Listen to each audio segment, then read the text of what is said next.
지난 수요일부터 사순절이 시작이 됐습니다. 오늘은 사순절 첫 번째 주일이 되겠습니다. 이 사순절은 예수님의 다가오는 고난을 우리들이 체휼하고 또 묵상하며 보내는 주일을 뺀 40일을 사순절이라 그렇게 말씀을 합니다. 기원 3세기경에부터 시작이 됐다고 그러는데 그때는 보통 2, 3일 정도 지켰다고 그래요. 근데 325년 니카야 총회 때 40일간으로 하기로 결의한 이후 지금까지 사순절을 40일 동안 지키고 있습니다. 초대교회 때는 하루에 한 끼씩만 먹고 그것도 고기를 피하고 야채로 또 채식 위주로 금식하며 보냈다고 그럽니다. 근데 오늘에 와서는 물론 금식도 하지만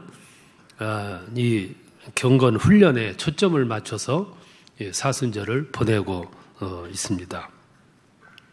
신앙생활하는데 성경을 많이 읽는 것도 중요하고 기도를 많이 하는 것도 중요하지만 신앙의 훈련이 참 필요합니다. 이 훈련은 신앙의 형식을 뛰어넘어서 예수님의 살아있는 그 말씀이 그리고 주께서 말씀하신 교훈들을 내 삶에 직접적으로 깊이 들어오게 하는 역할을 해줍니다. 그리고 세속이 얼마나 세속화가 빠릅니까? 그리고 정신 영적으로 오염도가 상당히 강해집니다. 그런 때에도 그것들을 의연하게 담대하게 맞이할 수 있고 그리고 대처하게 하는 힘을 공급해 주는 것이 훈련의 결과입니다. 그래서 이번 사순절은 고난받는 예수님의 발자취도 물론 살펴보지만 그것도 그 외에 예수님의 고난을 잘 받쳐주고 또 협력해 주었던 조력자들을 한번 되새겨 보려고 그럽니다. 예수님 십자가에서 마지막 숨을 몰아쉬면서 운명하실 때 다 이루었다 그렇게 말씀했습니다.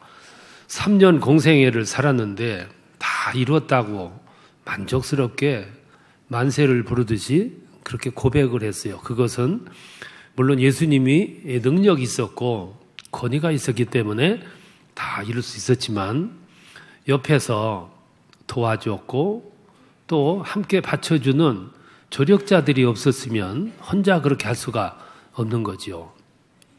축구 시합을 할 때 혼자 선수가 골을 넣는 법은 없어요. 함께 더불어 조력자들이 있어야 가능하거든요.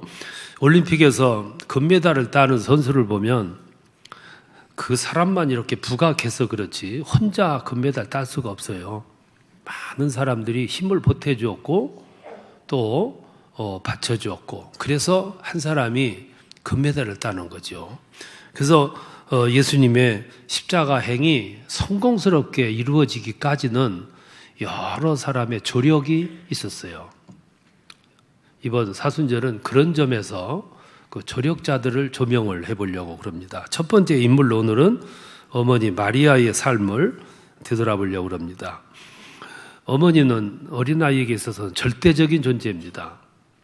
어머니는 자기 몸속에 있는 영양을 다 이렇게 짜가지고 아이한테 먹여요. 생명이죠. 이 어린아이는 어머니의 그 헌신을 이렇게 받으며 사랑을 받으며 사랑이 무엇인가를 체득을 해요. 그리고 어머니는 어린아이 인생에 절대적입니다. 목숨을 걸어요. 부모 아니면 불가능한 거죠.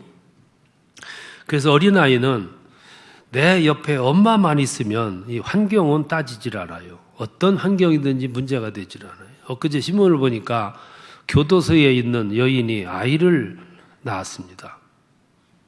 교도관들이 굉장히 염려했다고 그래요. 이 아이를 어떻게 해야 되나.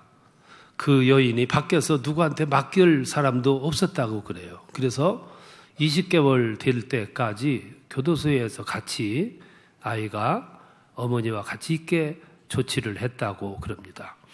그 어린아이는 거기가 교도소건 뭐건 상관이 없어요. 근데 어머니만 있으면 돼요. 어머니는 그 아이를 위해서 생명을 다 바치는 거죠.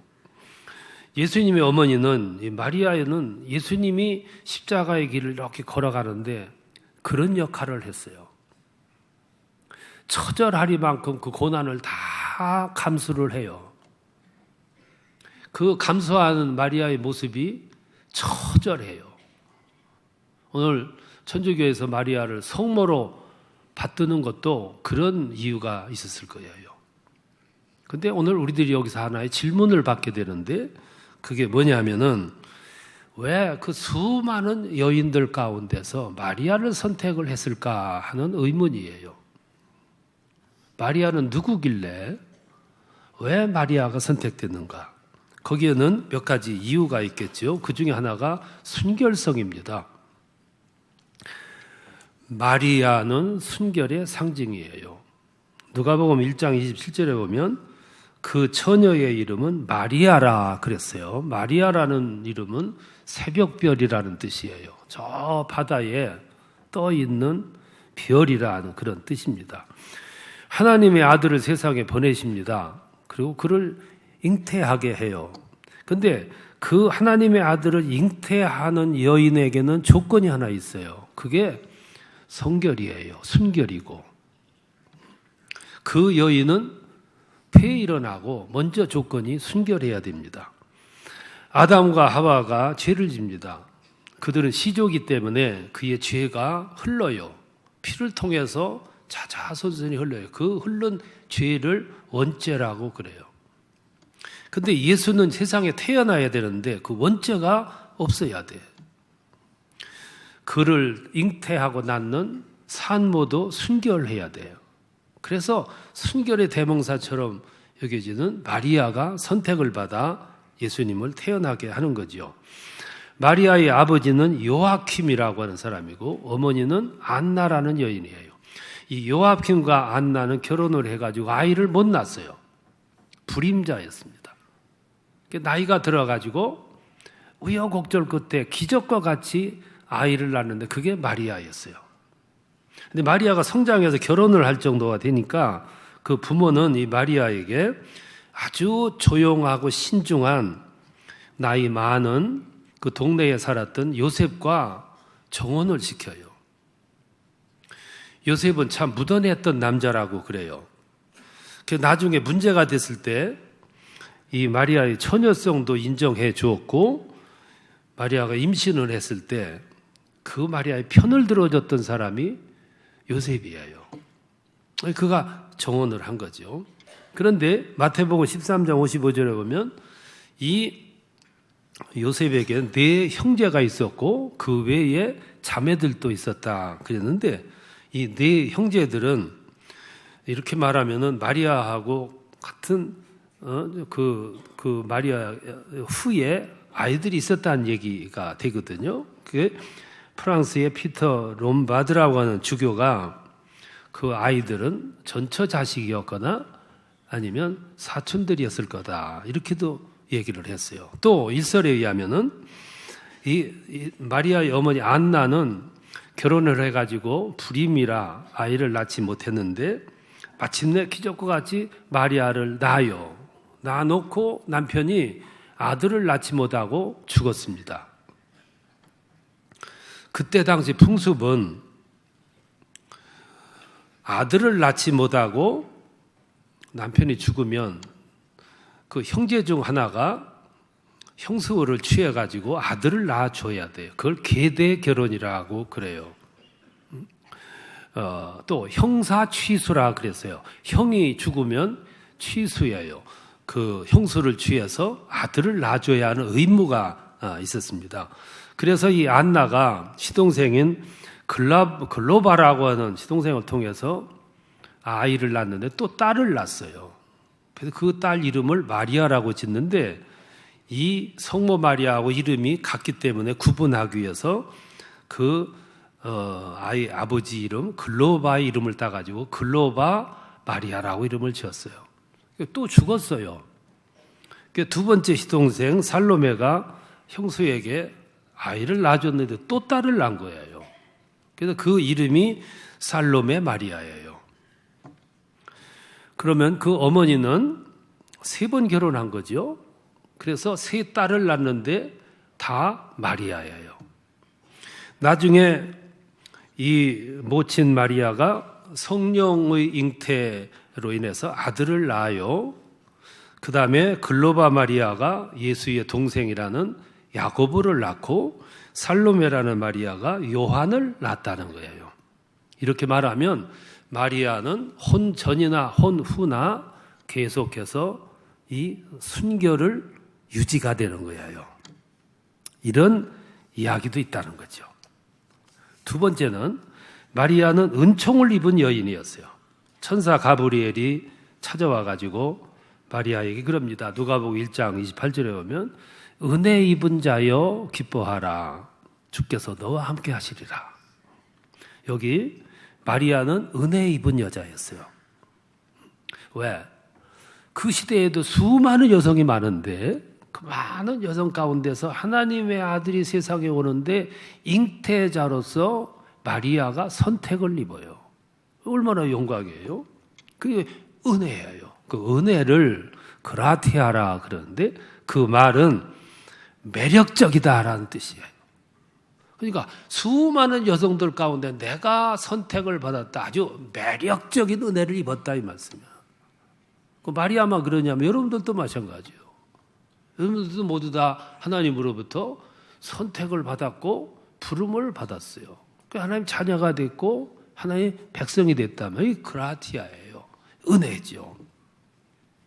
근데 여기서 하나 생각할 점은 내가 선택을 받았어요. 하나님으로부터 큰 복을 받았고 은혜를 입었고 분명히 영광이죠. 그러면 복을 받았고 은혜를 입었고 영광만 그냥 입었냐 하면 그거는 아니에요. 큰 은혜를 입었고 큰 역할이 주어졌으면 동시에 그에 상응하는 고난도 따라온다는 거예요. 우리는 하나님께로부터 오는 은혜와 복만 생각했지 거기에 따르는 의무도 생각을 잘 안 했어요. 고난 없는 영광은 없습니다. 노 크로스, 노 크라운이에요. 십자가 없는 영광은 없는 거죠. 그래서 마리아가 큰 은혜를 입었고 은총을 입었고 선택받음의 영광을 입었는데 그것만 주어진 게 아니고 모진 아픔도 주어졌다 이 말씀이에요. 부름받은 은혜의 크기만큼 받은 사명의 크기만큼 복도 받았지만 영광도 입었지만 그러나 고난도 주어졌단 말이에요. 어떤 고난이 주어지냐면 5가지 고난이 주어졌어요. 그 중에 하나가 처녀가 잉태하는 고난이에요. 천사가 와서 네가 성령으로 잉태하여 아들을 낳을 것이다 그랬어요. 그때 마리아가 깜짝 놀라요. 나는 남자를 알지 못하는데 무슨 일이 있습니까? 이것이 마리아의 고난이에요. 처녀가 아이를 잉태했어요. 이 처녀의 동네가 나사렛인데 시골 동네, 조그만 시골 동네. 그 시골 동네 처녀가 아이를 뱄어요. 그 시골 동네 아낙네들이 얼마나 말하기를 좋아했을까. 이게 첫 번째 아픔. 두 번째 아픔은 그건 그렇다 치고 처녀가 아이를 낳았어요. 그러면 그 당시 율법에 의하면은 공동체, 동네 공동체에서 추방을 당하거나 돌로 맞아 죽어야 돼. 여러분, 오늘날에는 농촌 고향에서 이슬하기도 안 입고 떠나지만 그 옛날 공동체에서 추방은 곧 사형과 마찬가지였어요. 세 번째 아픔은 정혼한 요셉으로부터의 오해였어요. 세상에서 가장 무서운 게 뭐냐면 오해받는 거예요. 그것도 가장 가까운 사람으로부터, 가장 사랑하는 사람으로부터. 요셉에게 간밤에 성령께서 오셔서 천사가 말하기를 성령에 의해서 잉태하리라 했다. 누가 그걸 믿어줘요? 그걸 무슨 말로 호소를 해요? 그럼에도 불구하고 마리아는 주의 뜻대로 이루어지이다. 그 수용을 해요. 그 말 무슨 말이냐면 그보다 더 어려운 일이 있어도 감수하겠습니다는 고백이지요. 네 번째 고난은 예수가 태어나자마자 죽이려는 사람들을 피해서 피난을 가요. 예수가 태어났다는 말을 듣자마자 왕이었던 헤롯이 광분하기 시작해요. 미쳐 날뛰기 시작을 해요. 동방에서 왔던 박사들이 예수님에게 와가지고 선물을 주면서 경배하는데 2년 걸렸다고 그래요. 그러니까 헤롯을 찾아가가지고 왕궁에 찾아가서 이스라엘에 왕이 태어났다 그러는데 아느냐 물어보니까 헤롯이 금시초문이에요. 그리고 이 동방의 박사들이 돌아간 후에 2년 안에 2년 된 아이들 모조리 죽였다고 그러잖아요. 그때 어떤 주석자는 14,000명이 죽었다 그러는데 그때 헤롯의 아들도 죽었다는 거예요. 그 정도 광분은 광분. 그러니까 사람들이 헤롯의 아들로 태어나는 것보다 돼지로 태어난 게 낫다라고 할 만큼 그런 분위기였다는 거예요.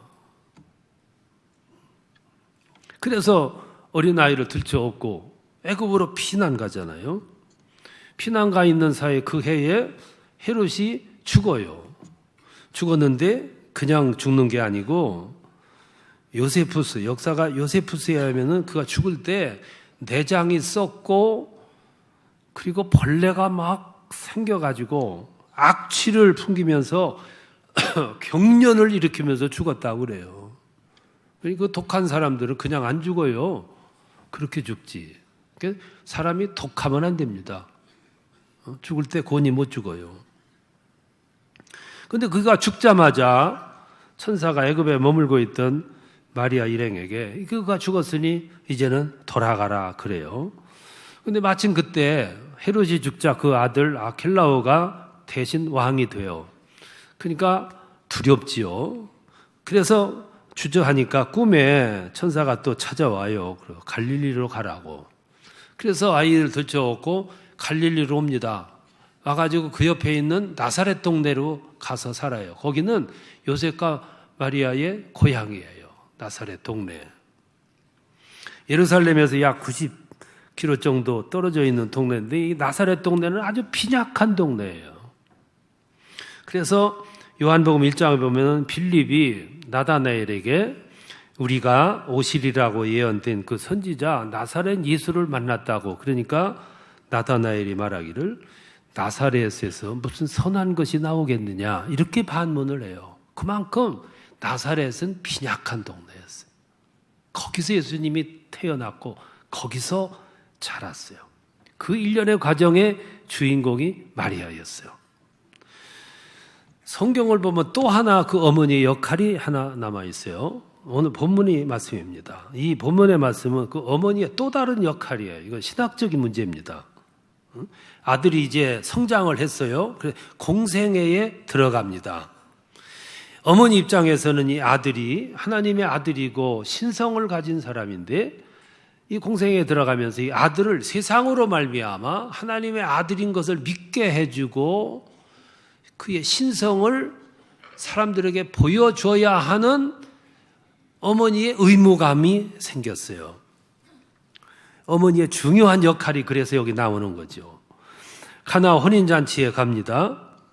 그날 결혼은 신랑이 사촌간이었던 요한의 결혼식이라고도 해요. 당시 혼인제도는 7일 동안 있었는데 7일 동안 혼주는 음식을 내줘야 되고 좋은 포도주를 내줘야 되는 것이 그게 혼주의 의미였어요. 그런데 오늘 성경을 보니까 사흘째라 그랬어요. 잔치가 사흘째 이제 중반에 들어갔습니다. 그런데 도중에 포도주가 떨어진 거예요. 잔치를 배설했는데 여러분 음식이 떨어졌다고 생각해 보세요. 얼마나 당황스러워요. 그러니까 요한의 어머니 살로메가 모친 마리아를 찾아와요. 그 이야기가 그랬겠죠. 포도주가 떨어졌으니 어떡하냐고 걱정을 했겠죠. 그럼 마리아를 찾아올 게 아니고 빨리 가서 포도주를 사와야 되는데 마리아를 찾아왔어요. 그러자 그 말 듣고 마리아가 예수를 찾아가요. 그래서 포도주가 떨어졌댄다. 그러니까 또 예수님 뭐라고 그러냐면 그 유명한 말씀을 하시잖아요. 여자여, 그게 나와 무슨 상관입니까?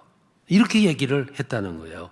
이해가 안 돼요. 살로메가 마리아 찾아간 것도, 마리아가 예수를 찾아온 것도 예수님이 여자여 지 어머니 보고 그랬다는 것도 이해가 안 돼요. 그래서 당시 이스라엘을, 유대를 지배하고 있던 로마 사람들이 기독교에 대해서 이해 못하는 일들이 여러 가지가 있었어요. 그 중에 하나가 뭐냐면 하나님을 아버지라고 자꾸 부르는 게 이해가 안 됐고, 또 하나는 같이 사역하는 그 사역자들을 형제 자매라고 부르는 게 이해가 안 됐고, 세 번째는 자기들끼리 몰려다니면서 다락방에서 포도주와 떡을 먹으면서 살과 피를 먹는다고, 이게 이해가 안 된 거예요. 또 하나, 자기 어머니를 여자여라고 부르는 건 오늘 우리들도 이해가 안 되는 바잖아요. 그런데 문제는 예수님이 그날 여자여라고 부른 것뿐만 아니라 십자가에 달려서 죽어가기 직전에 또 한 번 그랬어요. 여자여 보소서, 저가 아들입니다. 어떤 주석자는 이 부분을 이렇게 풀이를 해서 이거는 단순히 무슨 일이 있습니까? 이렇게 얘기를 했다는 거예요. 그런데 두 번씩이나 불렀다는 것은 그렇게 단순하게 풀이할 일이 아니죠. 예수님이 중요한 말씀하실 때는 진실로 내게 이르노니 이렇게 말씀했단 말이에요. 더 중요한 말씀하실 때는 진실로 내게 이르노니, 중요하다는 얘기죠. 근데 여자여 한 번도 아니고 두 번씩이나 했다면 굉장히 중요한 의미가 있을 거다 그 말이에요. 그러면 이 귀절에 대해서 참 뜻을 발견하면 구약 성경을 보면 돼요. 구약 성경에 보면 아담이, 하나님이 하와를 지어 주셨을 때 이름을 붙여요. 뭐라고 붙이냐면은 여자라고 붙여요. 아담이 하와에게 여자라고 붙인 것은 그냥 오늘의 말하는 여자란 뜻이 아니에요.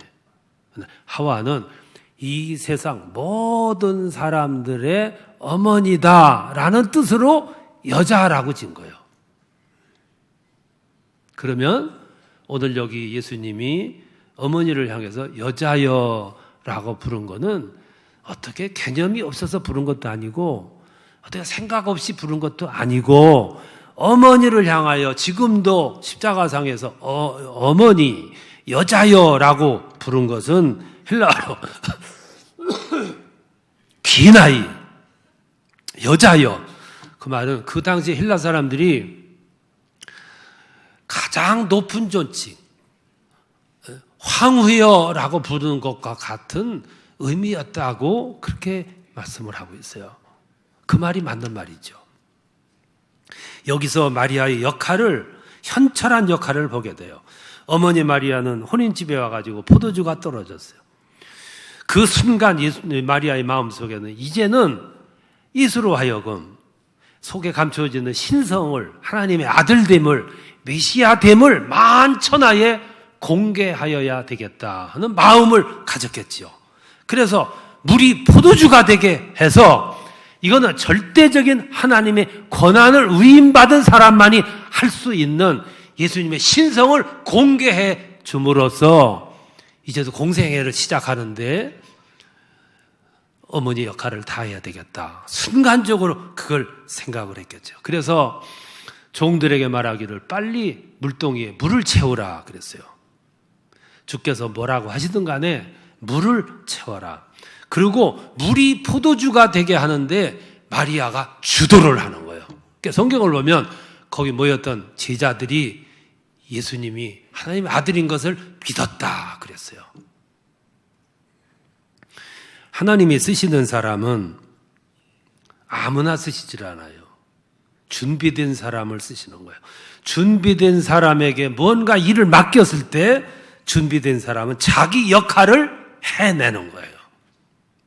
그러니까 예수님이 다 이루었다고 할 만큼 만족스럽게 사명을 완수할 수 있었던 것은 옆에서 이렇게 어머니처럼 보기 좋게 찬스를 마련해 주는 거예요. 어시스트를 해줘요. 그래서 골을 넣도록.